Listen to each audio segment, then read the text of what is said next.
In goes nothing.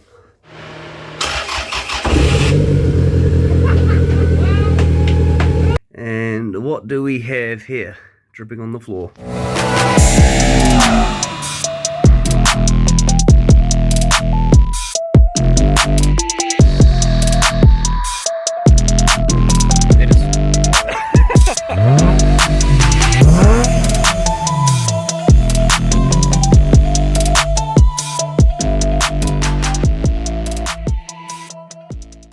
Hi everyone, welcome back to Celica Garage.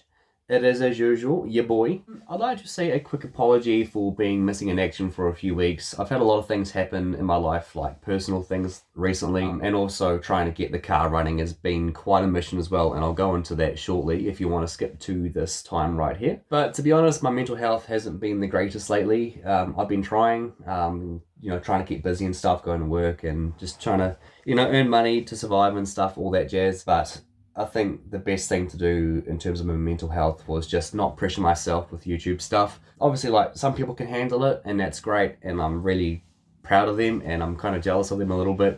But I guess when I get into those kind of moments or those kind of moods, I kind of sink into my shell a little bit. And that's kind of what I've been doing over the past few weeks or so. But I'm back, I'm here, I'm still alive, I'm still active, I'm still making content. But I am going to be reducing my content just a little bit in terms of frequency. I might just upload every couple of weeks or so, or every 2 weeks, just to try and keep that pressure off myself. But at the same time, like, people have subscribed to the channel, and thank you for that. And I don't want to disappoint anyone. And ultimately, I don't really want to disappoint myself because, I'm having fun still. Cars are my safe haven. They're my place to escape life. And I hope that, what I can produce is good enough for people to be entertained by. But anyway, back to the show. Alright, I have not done a lot since the last update, except just sorted out the power steering system. So the power steering system, including the pump, is all ran essentially. Otherwise, yeah, that's pretty much it. But anyways, I received the loom in the mail today, so shout out to Bevan, who sent this to me. Let's get straight into it.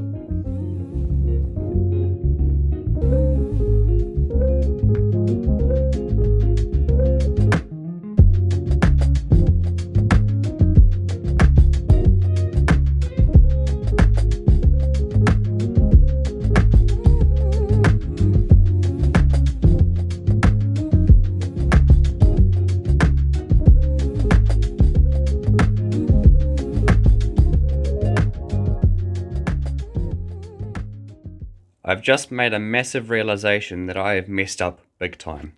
So this is the intake cam, and this is the exhaust cam. These two are meant to be swapped over.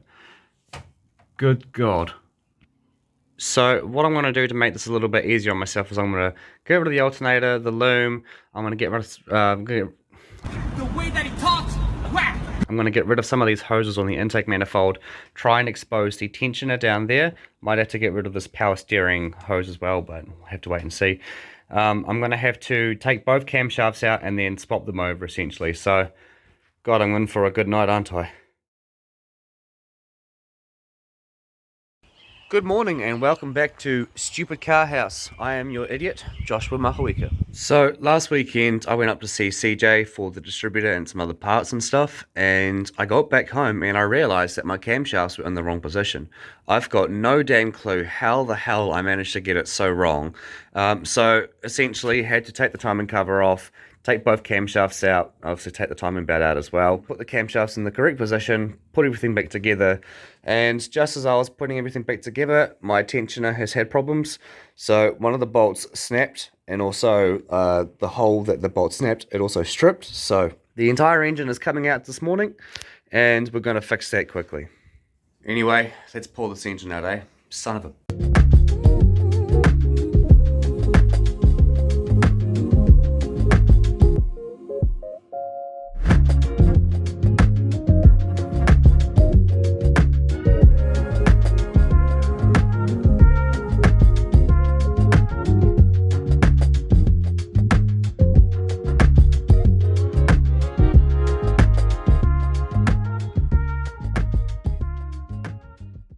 So the good news is I don't need to take the engine all the way out.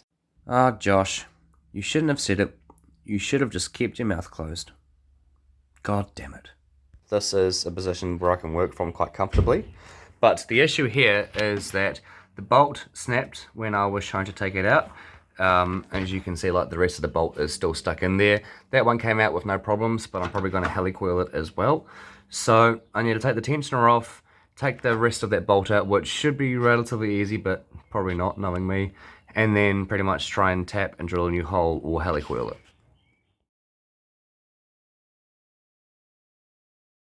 So right before I took my camshafts off to put them the right way around, I realized that my timing was off by about 2 teeth. I have no clue how I've done it. I think because I haven't really done timing belts before, it's my first time probably doing one. So I obviously got it wrong. So it was kind of a blessing in disguise that I had to change the camshafts around. But anyway, so I ended up having to obviously take the tensioner off, retension it, and then go to put it back on. And what happened was that I actually stripped 2 of the bolt holes that hold the tensioner in place. So it's a little hard to see, but you might be able to see it just slightly. But both of those holes actually hold the tensioner on the side of the head, and both of them are absolutely stuffed. So I tried to drill, tap, and helicoil them, and it actually made them worse. It ended up just being way too wide. I even tried to drill the tensioner holes a bit wider as well on the tensioner itself, but it just made everything worse. So I pretty much took this head off, went to Levin, went and saw CJ, and he gave me a new head. So obviously, as you see, the engine is now out of the car. I had to take it out, unfortunately, but it has the new head on it, and I gave it a nice good clean down as well. I checked it with my straight edge and my feeler gauge, and it's all good underneath for the head gasket. I bought some copper spray for the head gasket just to reseal it back on because it has been compressed before. Obviously, it hasn't gone through a heat cycle, but, you know, it's a multi-layer steel head gasket. You can reuse them, just got to be careful about it. But anyway, it took me about 13 times to try and get this cam belt right, and it's right at the moment. I haven't used the lines on the cam belt. Sometimes there'll be like some yellow lines that you can line the cam gears up with where they are top dead center. I didn't actually eventually worry about that, but as you see, that's dead on 0 as it should be, and then those marks are just half a tooth off, which is actually how it's meant to be because they never line up perfectly. So it has been a hell of a few weeks trying to sort this out, go up north, come back down, go up north again, come back down just to try and find all the parts I need. But everything's all here now. I've got the engine together. I think it's time to actually finally put it back in the car where it will belong. But before I do, I'm just going to show you the new intercooler. So it's 2.5-inch outlets and it's 230 tall by 550 long. And I think it's about 65 mils wide. But yeah, so it's kind of beefy. It should hold up to 400 horsepower, which is not, you know, where I'm going to go. I'm going to be less than that, but it's still going to be more than enough to be able to handle what I want to do. Alright, so the engine is now back in the car, as you can see, and I've done some more things to it. Managed to get an alternator belt, so that's nice and tight there. Obviously I deleted AC, so I had to get a smaller belt, and I've got my power steering belt ran just over there. That was a bit of a mission, but I did it eventually. I had to buy a new radiator hose because for some weird reason, the one that I had was like slightly too short. Unfortunately, this one does kind of go against the turbo a little bit, but because it's got like this extra heat shield kind of padding here, I'm not too worried about it. I don't have my TPS plugged in, but I do have a map sensor plugged in, and I do have my IACV plugged in, as well as, you know, all the other stuff, ignition, coils, spark plugs and ignition leads. I don't have my alternator plugged in because I accidentally stood on the clip and I broke it, but you live, you learn. Otherwise, I think we are ready to actually fire this car up. Nerve-wracking.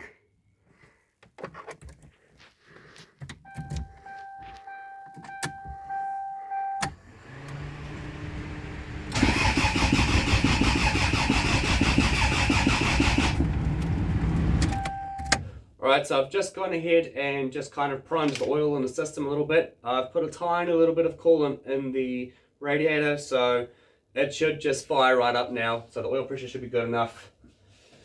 Oh, battery. Had to put my battery in, obviously.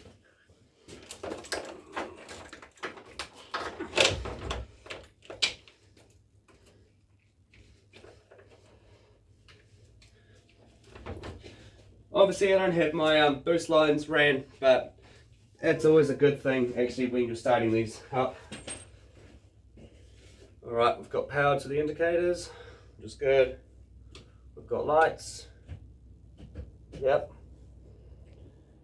Neutral. Yep. Here goes nothing.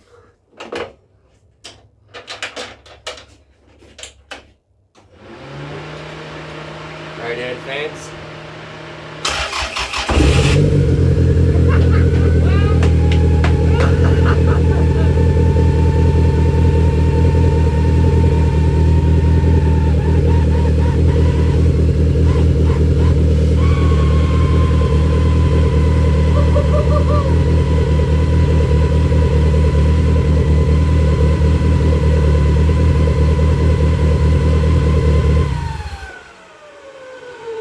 Yes!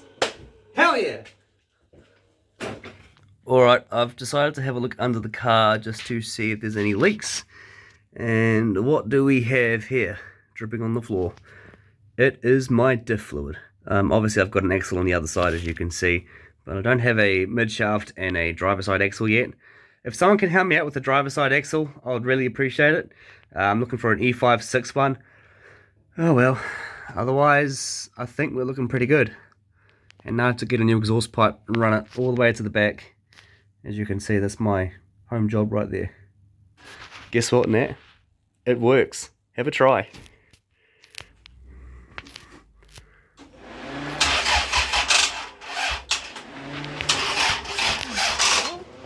No, just... Oh. It didn't want to work for me. Oh, may have run out of spark.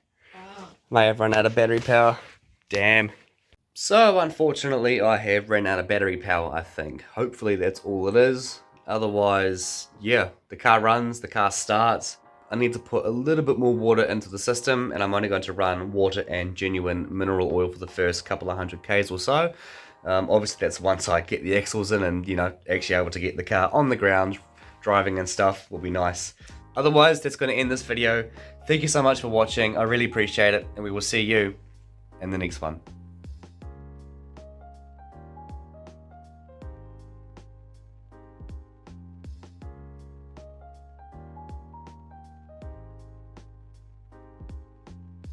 Okay, so here's why I got it wrong last time.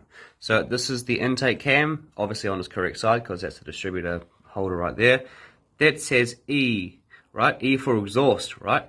And this is the exhaust cam, and that says I for intake. Q, Toyota, Q.